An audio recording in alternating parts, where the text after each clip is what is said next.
This won't be a long video. I'm only going to cover one topic that is it's been something that I've been talking about for a while because I've been reading these stories, but I want to just bring your attention to some unfolding news. We've been seeing, just to bring you up to date, we've been seeing um, quite a bit of ruckus going on in Atlanta and different places, and people are saying that the police are quitting their jobs and stuff like that. So we're going to be talking about that.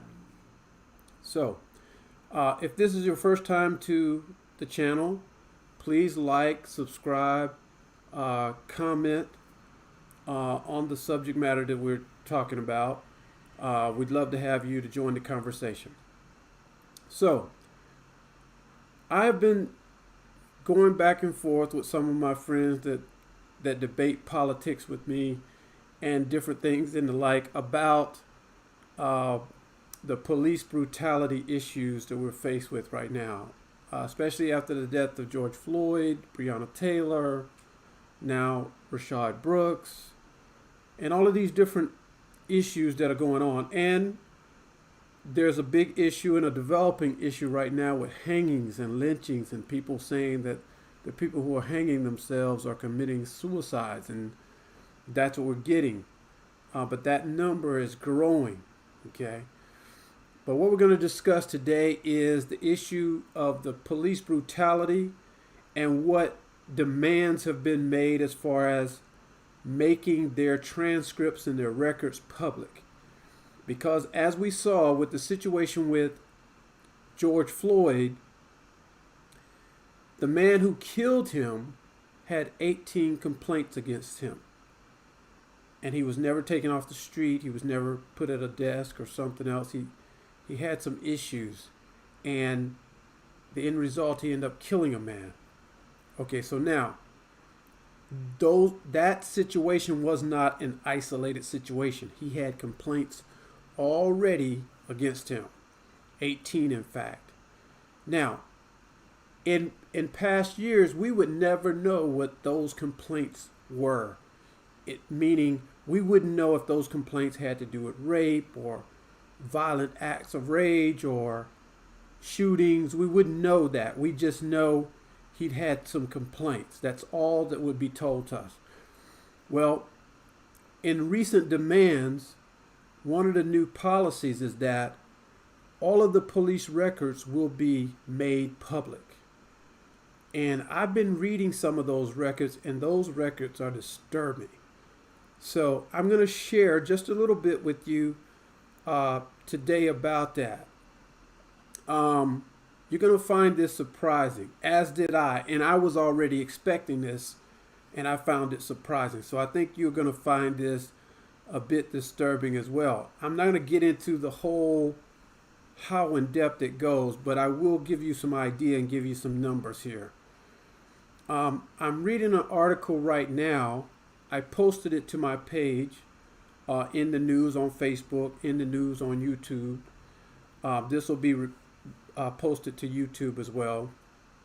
That the police officers that happen to be quitting right now, not all of them are quitting because they have a great police history and a great police record, and they're going to leave the police force as heroes, and they're going to have this stellar retirement as a result of a long, beautiful career, maybe 4 generations of family in the police force. Not everyone will leave like that. In fact, most will not.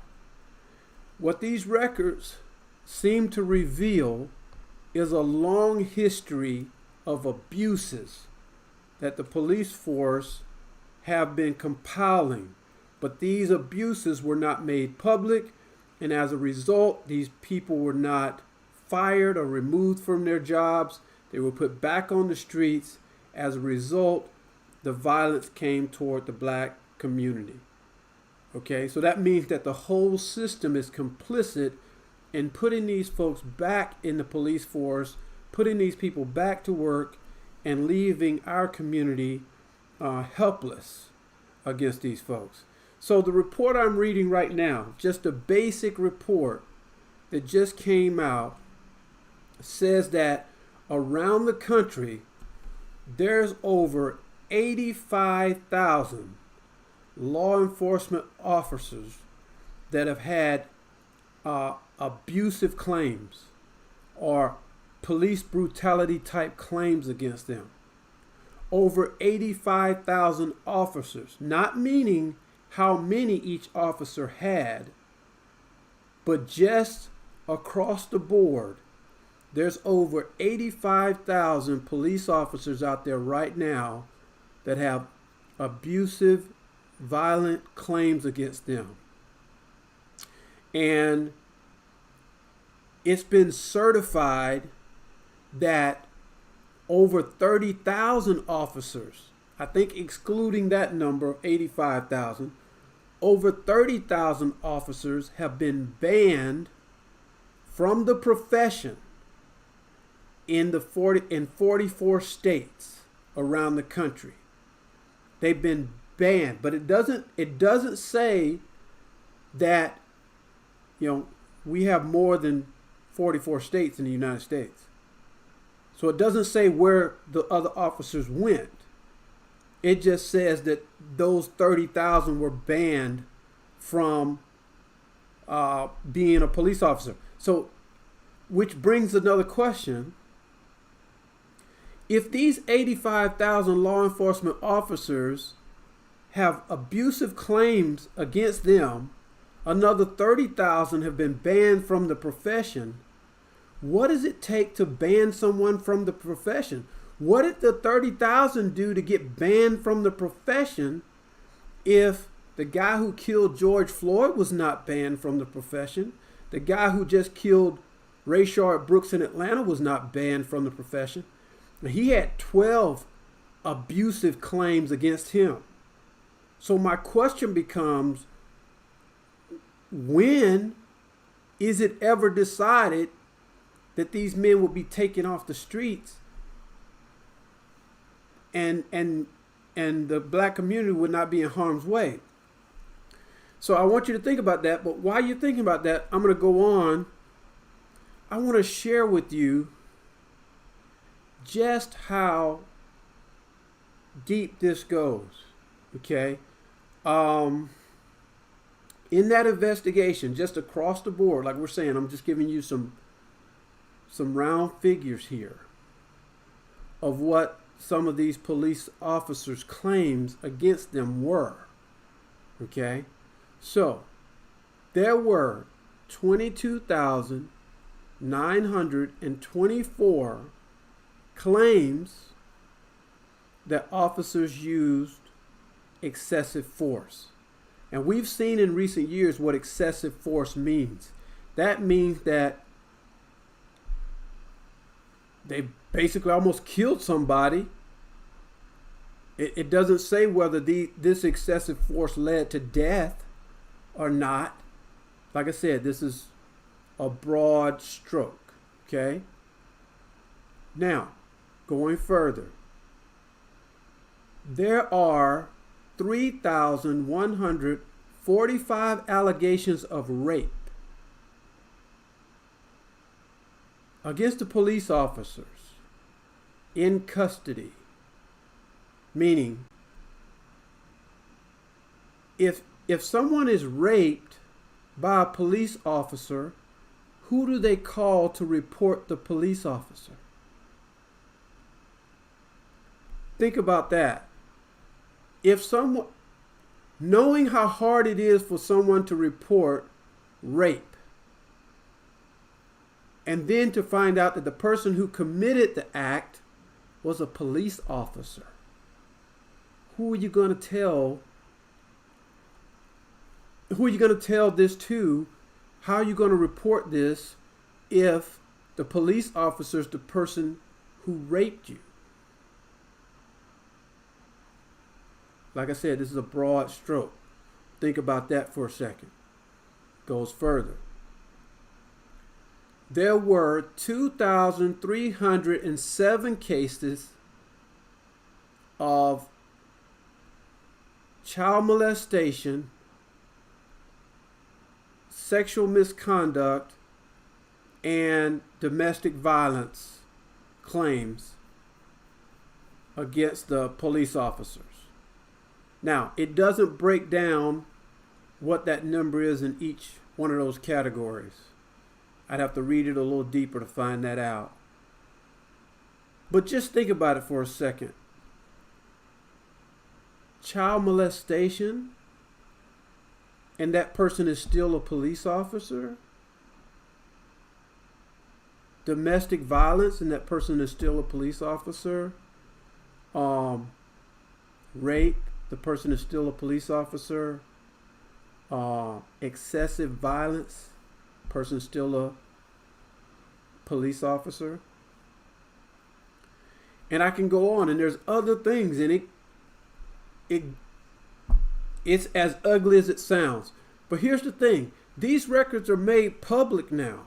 So there's a database now, which makes this even easier for you. Okay? There's a database where you can go and you can look up the police officer's, probably his name or badge number, and find out what the public records say about that officer. Now let me tell you how this comes into play in other things. Right now we're hearing in Atlanta that police officers are calling in and protesting and saying that they don't want to come to work and deal with it. Okay? And we're hearing around the country that police officers are quitting their jobs. And people, the press and the media seems to paint this rosy picture of, oh, we're losing these wonderful police officers with wonderful careers and wonderful backgrounds, right? I want to add something to that. What if these people are in this 85,000 number of law enforcement officers that are using excessive violence, raping people, child molestation, domestic violence, on and on and on, right? What if they're in that 85,000 and who knows how many counts they have against them? Okay?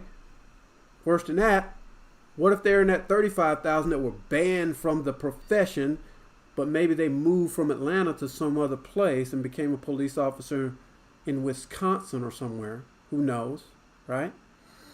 So my point is, these people are quitting, right? And everybody makes a big deal of that. I say good riddance. But here's the thing about it.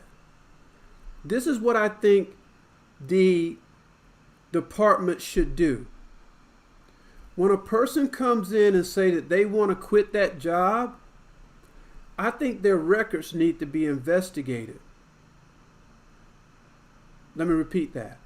When a person comes in and resigns and said they want to quit their job, that police officer needs to be thoroughly vetted, thoroughly investigated to see if they belong to this group that we just discussed, to see what their criminal record or claims would have been against them, and to see if that person really deserves that retirement and that pension. Or do they deserve handcuffs? I'm going to repeat that. Does that person deserve that retirement and pension that they're going to get from the state for the rest of their life?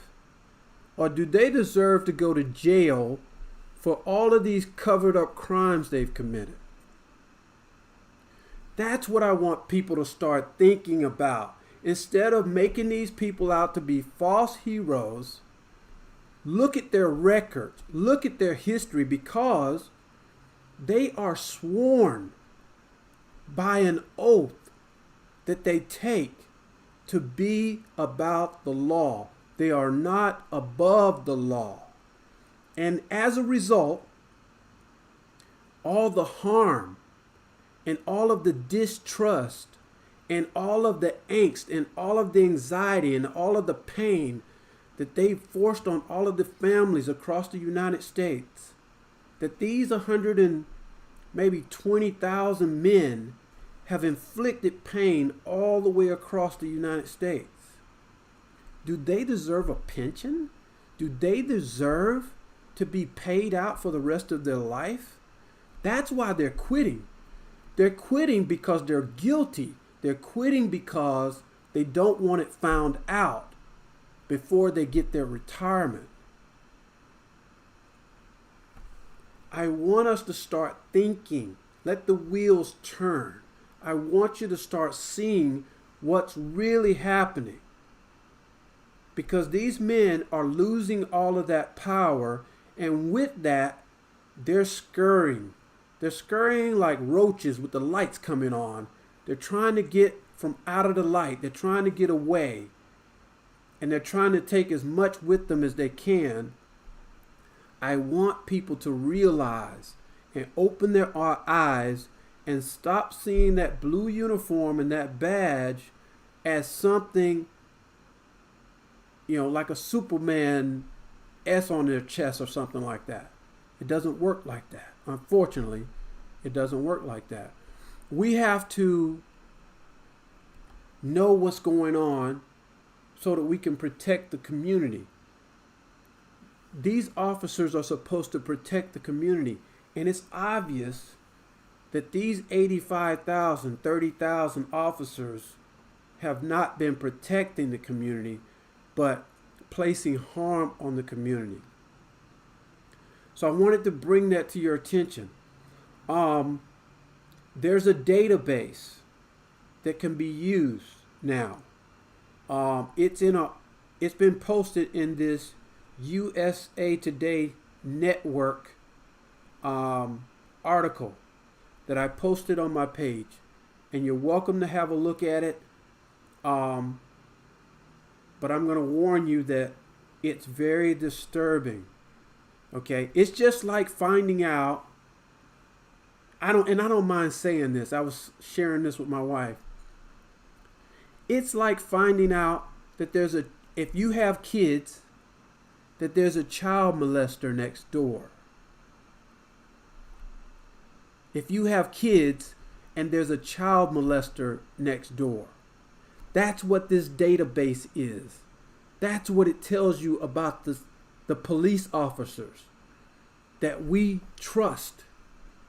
That's what it tells you. And it's going to be disturbing to see that.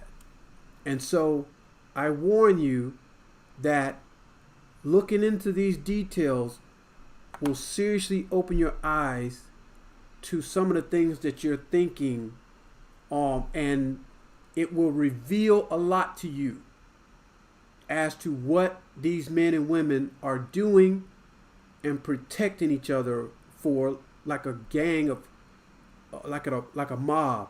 They protect each other, and they're sworn to do that within themselves, within their own right. They protect themselves. They're not protecting us. They're protecting themselves. So my stand is and has been, abolish the police. Start over. Figure out what our communities need and create it. We don't need these men showing up with a badge and a gun and the authority to take someone's life for nothing. We have to change that.